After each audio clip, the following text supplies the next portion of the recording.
মাঝে মাঝে audio call record ফাঁস হয়, বলে দেশের খুব কাছে আছি, চট করে ঢুকবো। আপনি ঢুকবেন, তাহলে গেলেন কেন? আইবা তুমি আইবা গো, সেই দিন আইসা বুবু ক্ষমতা পাইবা না। বলবো নাকি রাগ করেন? আজও তামাম পৃথিবীতে জালেমদের টার্গেট ইসলাম আর মুসলমানকে বিদায় করা। আজও তামাম পৃথিবীর জালেমদের হাতে মুসলমানের রক্ত লেগে আছে। মনে রাখবেন বাজান গমান, নমরুদ ফিরাউন যেমন জুলুম করে টিকতে পারে নাই, আজও পৃথিবীর জমিনে যারা ইমানদার মুসলমানদের উপর নির্যাতন জুলুম করতেছে, ওই জালেমদের জায়গাও পৃথিবীর জমিনে হবে না। নমরুদ ফিরাউনের মতোই তাদেরও জীবনের করুণ পরিণতি অপেক্ষা করতেছে। জুলুম করে কেউ টিকে থাকতে পারে? জোরে বলেন পারে? পারে না। আপনারাই দেখলেন না তাকাইয়া, যারা মুসলমান রক্ত নিয়ে খেলা করেছে, এতিম বাচ্চাদেরকে হত্যা করেছে, আলেমদেরকে লাঞ্ছিত করেছে, ওরা আজকে আছে? জোরে বলেন আছে? বড় বড় কথা বলতো, পালাবো না, পালিয়ে যায়নি। আমরা চাইছিলাম পদত্যাগ, আল্লাহ বলে কিসের পদত্যাগ? এরা যে অপরাধ করেছে শুধু পদত্যাগ না, আমি আল্লাহ এদেরকে দেশ ত্যাগ করতে বাধ্য করব, এদেরকে আমি গর্তে ঢুকাইতে বাধ্য করব। কথা বলে ঠিক না? পাশের দেশে রাগ করে অভিমান করে চলে গেছে, 45 মিনিট সময় পাইছিল। কথা কন ঠিক না? আবার মাঝে মাঝে অডিও কল রেকর্ড ফাঁস হয়, বলে দেশের খুব কাছে আছি, চট করে ঢুকবো। আপনি ঢুকবেন, তাহলে গেলেন কেন? কথা কন নাকি আপনারা? রাগ করতেছেন? আর আপনি আসেন, এদেশের 18 কোটি মানুষের 36 কোটি চোখ তাকায় আছে। কথা কন ঠিক কিনা? আপনি আসেন, এই দেশ আপনার বাবার, এই দেশ আপনার স্বামী, কেন অভিমান করে চলে গেলেন? আপনি আসেন। কথা কন ঠিক কিনা? বুবু আইবা তুমি আইবা গো, সেই দিন আইসা বুবু ক্ষমতা পাইবা না। বলবো নাকি রাগ করেন? বলবো? বুবু আইবা তুমি আইবা গো, সেই দিন আইসা বুবু ক্ষমতা পাইবা না। খোঁজ নাই বুবু কাদের কাকার, অবস্থা খারাপ দরবেশ বাবার, হাও না গেলে এখন সামনেও আসে না। খোঁজ নাই বুবু কাদের কাকার, অবস্থা খারাপ দরবেশ বাবার, হাও না গেলে এখন সামনেও আসে না। নেতা কর্মী সব জেলের ভিতর, আমি আছি ডরের ওপর, কখন জানি আসে গ্রেফতারি পরোয়ানা। বুবু আইবা তুমি আইবা গো, সেই দিন আইসা বুবু ক্ষমতা পাইবা না। কথা বলে ঠিক কিনা? ক্ষমতার চেয়ার থেকে নামা সহজ, কিন্তু চেয়ারে ওটা কঠিন। কথা বলে ঠিক কিনা? কিন্তু আমার ভাইয়ের, আমাদেরকে সিদ্ধান্ত নিতে হবে।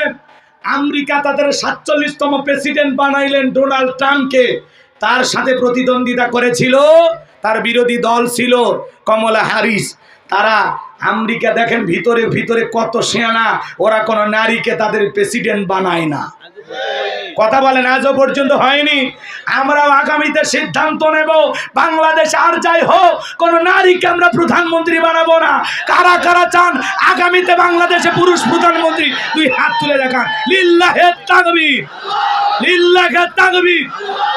নারীদের দেখা শেষ, আগামীতে পুরুষদের বাংলাদেশ।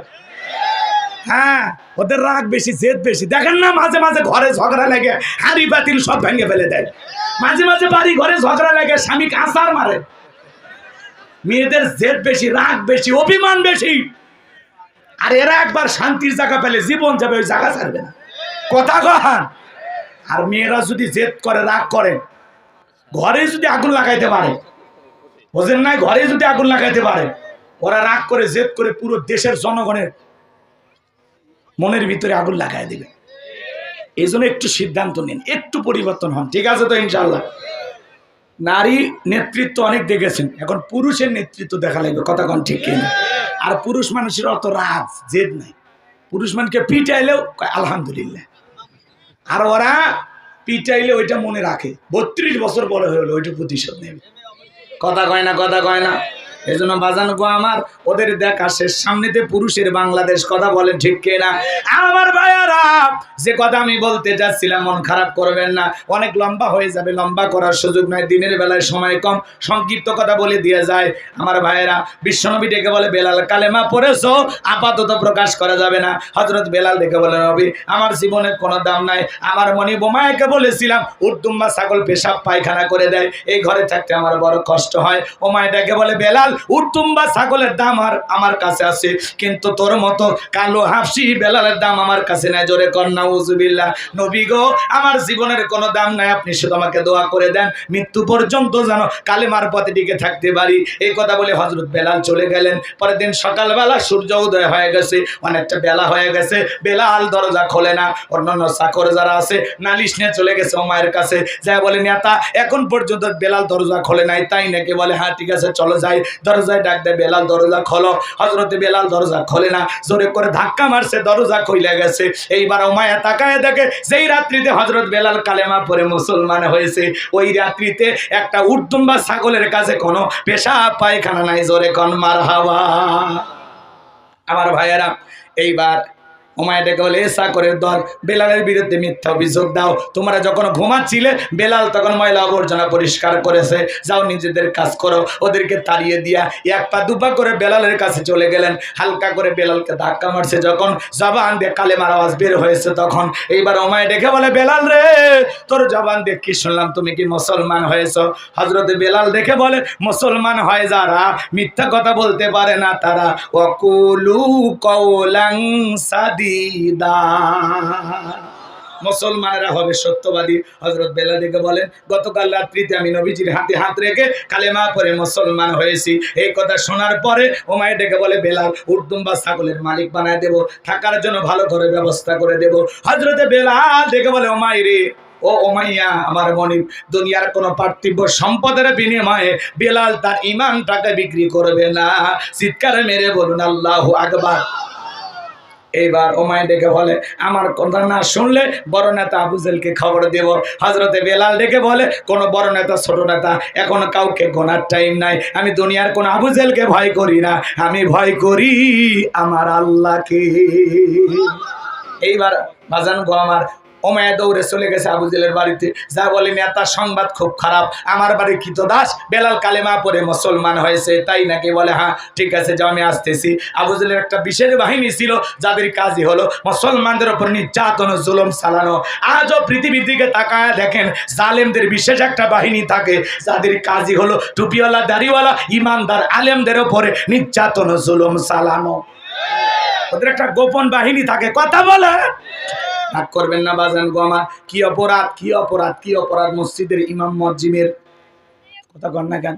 কি অপরাধ এসে আলেমদেরকে কেন তাদেরকে এইভাবে জেলখানায় নিয়ে যাওয়া হয়তো? তার মানে বুঝতে পারেন না, আলেমেরা মিষ্টি মিষ্টি কথা বলতো, তাদের কথা শুনে মানুষ পরিবর্তন হয়ে যেত, লাখ লাখ মানুষ তাদের কথা শোনার জন্য যাইতো। এটা ওরা বুঝতে পারতো যেভাবে আলেমদের জনপ্রিয়তা বাড়তেছে ভবিষ্যতে আমাদের চেয়ার থাকবে না। এই ভয়ে কাউকে জেলখানায় কাউকে দেশের বাইরে পাঠায়। কথা কন ঠিক কি না? আমার ভাইরা সংক্ষিপ্ত কথা বলে দিয়ে যায়। এইবার আবু জেহেল চলে আসলো, বেলালকে ডেকে বলে বেলাল এইদিকে আসো, তোমার আমি পার্সোনাল ভাবে মহাব্বত করি। বেলাল এসব কি শুনছি, তুমি নাকি মুসলমান হয়েছো? হযরত বেলাল ডেকে বলে যা শুনেছেন সত্য, আমি গতকাল রাত্রিতে বিশ্বনবীর হাতে হাত রেখে কালেমা পড়ে মুসলমান হয়েছি। এইবার আবু জেহেল ডেকে বলে বেলাল শোনো, আমি তোমাকে উটদুম্বা ছাগলের মালিক বানায় দেব, থাকার জন্য ভালো ঘর বানায় দেব, ব্যবসা বাণিজ্য যদি করতে চাও দিরহাম টাকা পয়সা যা লাগে দেব। বেলাল তুমি চাইতে দেরি, তোমার সামনে হাজিরি করতে দেরি করা হবে না।